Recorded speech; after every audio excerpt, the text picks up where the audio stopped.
Ukraine's President Volodymyr Zelenskyy and several European leaders are expected to soon arrive at the White House for talks with U.S. President Donald Trump. Germany's Chancellor Friedrich Merz is among those heading to Washington for the eagerly anticipated meeting, following up on Trump's Alaska summit with Vladimir Putin last week. Well, Trump took to social media ahead of today's talks, saying the Ukrainian president can end the war almost immediately if he wants to. That has added to increasing pressure on Zelenskyy to make concessions in return for peace. Let's get the latest on this from our Washington bureau chief, Ines Pohl. Ines, ahead of his talk today with Donald Trump, Volodymyr Zelenskyy said again that Russia should not be rewarded for its invasion. Is there any indication that President Trump agrees with him? You know, it's getting more tense by the minute here at the White House. I was actually in Alaska when the news broke that Volodymyr Zelenskyy would be allowed to bring Europeans to this meeting with Donald Trump, but it kind of plays out very differently that he and the European leaders, the German Chancellor Friedrich Merz included, wanted it to play out. Donald Trump is first meeting with Zelenskyy alone for at least 45 minutes, maybe 50 minutes, maybe an hour.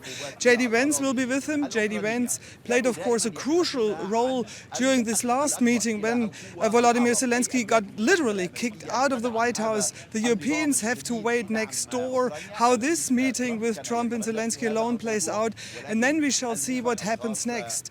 There are two lines or two topics we really have to watch out for during the day. Will there be a ceasefire from which on the negotiations could take place? And the other big question is, of course, what about security guarantees, which are, of course, crucial for Volodymyr Zelenskyy to agree on anything. So literally everything is possible over the course of the next 6 or 7 hours here in Washington.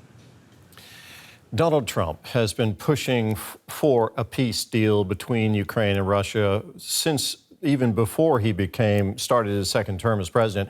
How important, Ines, is it for Donald Trump to broker a peace deal between Russia and Ukraine?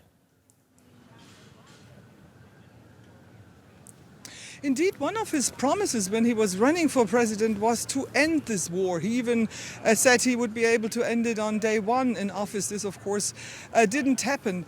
Terry, for him personally, it is important. He's tired of it. He wants to get it done. He wants this problem from his table. But for him, this is most important. He doesn't seem to be too interested in the details, which, of course, matter for the Ukrainians. So for the Europeans, he just wants some possibility to say, hey, listen, I ended this war for whatever costs. But Zelenskyy can't play with that. He has to stick to some requests. Otherwise, you know, he would basically sell out his country. The same is true for the European. But yes, Donald Trump wants this to end, but he might not be able to find a solution which Putin and Zelenskyy agree on.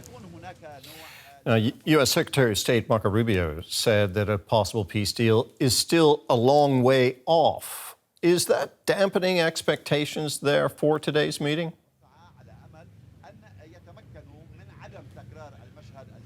So the best case scenario would be that there would be a meeting this Friday again when a peace deal would be signed. If everything goes well, we hear from the Ukrainian delegation, then Zelenskyy would still be in Washington. If this is not ending in a disaster here today, then he will stay here until Friday, hoping that some kind of a deal would be signed. But again, the opposite could be also true, that nothing positive comes out of this meetings today, and that everybody will be leaving without being any step further to at least a ceasefire, not even talking about a possible peace deal. Ines, thank you very much. DW's Washington bureau chief, Ines Pohl.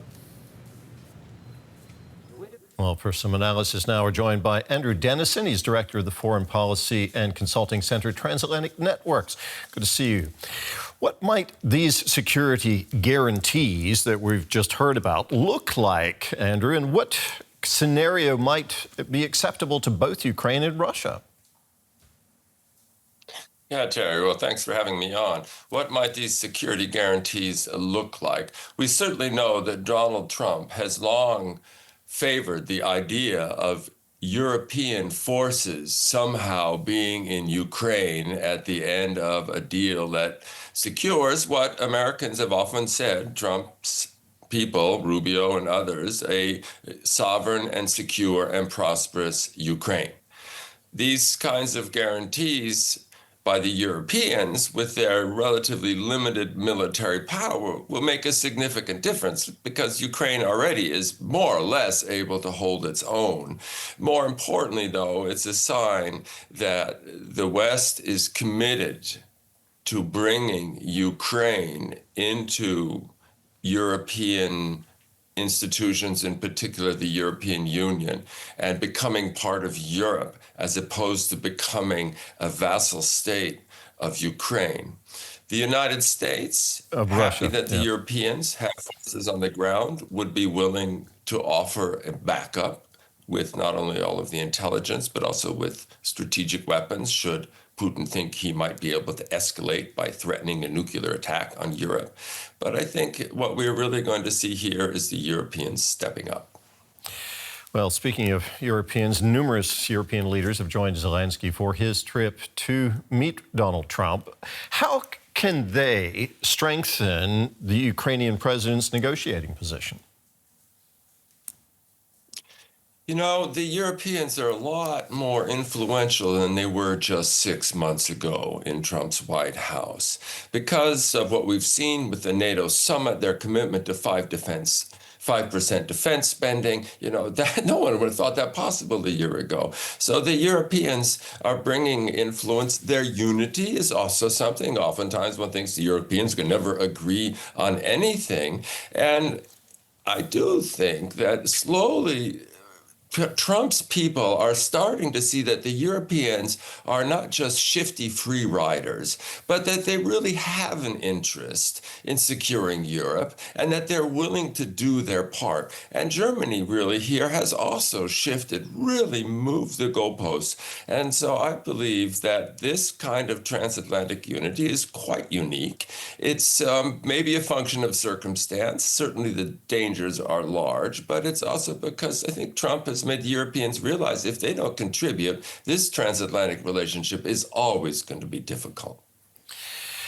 During the last meeting between Donald Trump and Volodymyr Zelenskyy in the Oval Office, tempers flared. There was shouting and insults in front of the camera. Do you see a risk, Andrew, that sparks could fly again this time? There's always a risk with Donald Trump, no doubt. But I do think those who learn from their lessons best win. And Zelenskyy and the Ukrainians have done everything they can to learn the lessons. And I do think they're bringing something to the table. Now, Trump will always say, oh, Zelensky's got to make more concessions. And of course, Zelensky's got to make concessions. But that means also that Russia's got to make concessions, and he can, talk about concessions without defining them. I think that basically Trump and the Europeans can offer Putin a deal that he can't refuse. Now, the U.S. Secretary of State Marco Rubio said there would be consequences if a peace agreement doesn't materialize, if it falls through. What do you think he means by that, Andrew? Well, I think he means certainly economic sanctions, and you could say that the American Senate is locked and loaded, ready with serious secondary sanctions, so that Russia's oil revenue stops. They're still getting 30, 40, 50 billion a year in oil revenue. That could stop and make it a lot harder for them to continue the war. I believe Donald Trump also knows there's a lot of leverage to be had in allowing the Ukrainians to use long-range missiles. Every time the Russians launch a long-range missile against Kiev, then the Ukrainians, with much more accuracy, should launch long-range missiles against the bases where those were launched from. And other assets, the Kerch Bridge, you can imagine, too. Before there was a lot of hesitation, but I believe now Trump is really interested in getting this war over, getting the bloodshed stopped, and he's willing, whether we like it or not, probably to take a few more risks than his predecessor. Andrew, thank you very much. That was Andrew Denison, Director of the Foreign Policy and Consulting Center, Transatlantic Networks. Thank you, Jerry. Also covering this story for us today are DW correspondents Nimisha Jaiswal in Ukraine's capital and Lucia Schulten in Brussels. Nimisha, let's start with you. Donald Trump seems to be piling pressure on Volodymyr Zelenskyy, saying on social media that Ukraine's president can end this war right now if he wants to. That sounds like he expects Ukraine to basically surrender and give up its territory to Russia. It definitely does, Terry, and it seems that that's what the European leaders are worried about, at least one of the things, which is why there's been this massive show of support, with so many of them turning out to stand alongside Zelenskyy at this meeting today. Zelenskyy, as well as the European leaders, have repeatedly reiterated that international borders cannot and should not be changed by force. But let's focus for a moment at the area in question. It's been widely reported that Putin wants all of the Donbas region.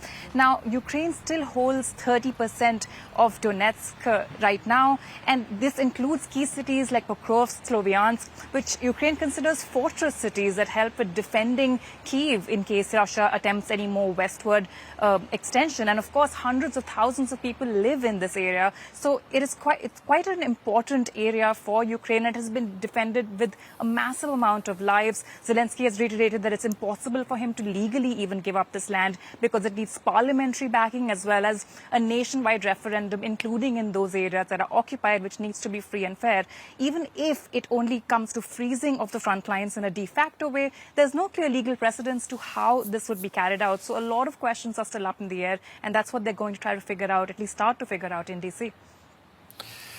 Lucia, Volodymyr Zelenskyy is meeting European leaders ahead of talks with President Trump. What do these leaders together hope to achieve? Yeah, so we have not heard from the European leaders what they're actually planning to bring on the table, but we do know what the topics are that they want to discuss, and this can already give us some hints. So on the one hand, there are these so-called security guarantees, and then there are also territorial questions. Nimisha just said it, the European Union and the Europeans have repeatedly said that they believe that international borders should not be moved by force. And also only yesterday, EU Commission President Ursula von der Leyen did reiterate that, and she also said that Ukraine needs to have a say in that.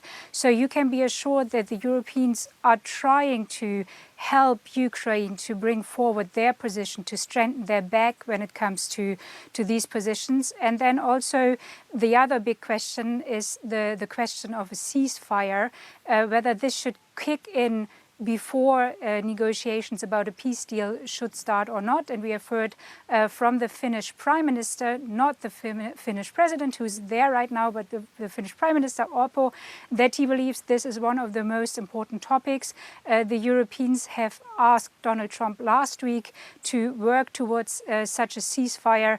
And this might be a topic that also Volodymyr Zelenskyy wants this. He made this clear here yesterday in Brussels. And this might be a topic that could come up towards in these negotiations, because also Volodymyr Zelenskyy has been asking for that yesterday again in Brussels.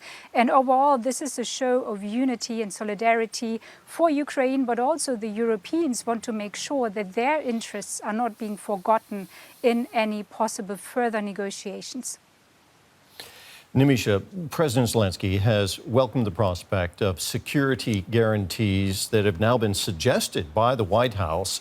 What can the U.S. and its allies provide short of NATO membership that would be acceptable to Ukraine? Well, Terry, NATO was the dream, right? But Article 5-like guarantees will have to do for now, but they have to be ironclad because Ukraine has been bitten before by security guarantees provided in '94 by the Budapest Memorandum, and 20 years later, Russia did go ahead and take Crimea. So there is this requirement to really spell out the details of any security guarantees. It's really high priority, not just for the government here, but for people across the country. It shows up repeatedly as the top requirement for a peace deal in all polls held over the last years. And there's also a need to, of course, arm Ukraine as well. There's a question about Europeans providing reassurance forces, for example, but then there's further details. Will there be boots on the ground? Will they be armed? But arming Ukraine may actually facilitate it to continue the fight, because it is evident that Ukrainians definitely have the will to fight, even if their international allies don't step up. Lucia, how much of a role can Europe really play here in forging any peace deal, given Donald Trump's desire to be seen as the great deal maker? Well, see, especially when it comes to the security guarantees, observers do agree that this will not work without the US. But at the same time, what Europe is trying to do here is to step up to take their fair share of responsibility. As Ursula von der Leyen said yesterday, when it comes to these security guarantees, there's the so-called Coalition of the Willing, which is an initiative which has been launched by France and the UK already a while ago. And there are really the discussions ongoing how Europe can provide security guarantees. There's the talk about the boots on the ground, as Nimisha just said. And in this regard, Europe is also trying to step up to something that the US has been trying to get from them, because Donald Trump has been asking Europe to do more when it comes to their own self-defense. And I think in this regard, you can also see the role that Europe is trying to play here. And they're really willing to show that they will be there later to guarantee a peace in Ukraine, however these reassurance forces might look like in the end. And as I've said, it will not work without the United States, that is clear. But nevertheless, Europe does play an important role in this as well. Nimisha, you are in Kyiv. What's the feeling among the Ukrainian people there? Do they feel that a peace deal could now be close? Tell you the short answer is no. They are desperate for a peace. People are exhausted here after 3.5 years of air raid alerts, of war. But they are skeptical of Putin and his promises, of course. But they are also skeptical of Trump. He hasn't given the Ukrainians a lot of reasons to trust him. Now, many here are resigned to the freezing of the current front line, but ceding territory that's under Ukrainian control is still seen as intolerable. And even as we're talking about this peace negotiation, over the last 24 hours, at least 10 people have been killed in Ukraine as Kharkiv, Sumy, Odessa were hit hard by Russia last evening. So there's an understandable skepticism about an incoming peace, but of course there's a desperate need and want for it. Nimisha Jaiswal in Kyiv and Lucia Schulten in Brussels. Thank you both very much. Let's bring in DW's Lisa Lewis here. She's in Riga, where DW's Russian team has been based since being banned from reporting from Moscow. Lisa, President Trump says Ukraine will not get back Crimea, which Russia illegally annexed in 2014. And he says that Ukraine will not be joining NATO. How are these statements being received in Russia? Well, this is certainly very good news for Moscow. When you look at today's papers, there's some kind of triumphant tone in them, basically thinking that the US President Donald Trump has adopted the Russian position after the Alaska summit. Russia feels that it is back on the world stage. Just remember that Vladimir Putin, the president of Russia, seems to have taken it personally that the Soviet Union fell in the early 90s, and he's longing for respect on the world stage. Clearly, commentators feel that the summit last week was a step towards that. Now, Russia opposes the idea of having Western troops stationed in Ukraine, but some say a Western troop presence would be essential for maintaining any peace agreement. Do you think Vladimir Putin is likely to back down on his position regarding that? Well, for now, it doesn't seem that he's willing to cede even 1 centimetre. Again, one commentator was saying even if, troops were sent to Ukraine that were not part of, and Ukraine wouldn't be part of NATO, that would come equal. Actually, that would be the same as having a NATO Article 5 guarantee, which obviously means that if one member is attacked, all the others jump in to defend that country. So for now, the Kremlin doesn't seem to think this is a good idea. and it's also still stating its maximalist, demands. Moscow is asking for a regime change. They never recognized President Zelenskyy as a legitimate leader. They want that changed. They want, Crimea as part of Russia. They want also 4 other regions, including the Donbass, as part of Russia. That has been enshrined in the constitution. And obviously, they're also saying that, they felt threatened by the possibility of Ukraine joining NATO and joining the EU, and that's why they had to attack. Obviously, Russian troops invaded Ukraine, as we know. Lisa, thank you very much. That was DW's Lisa Louis in Riga.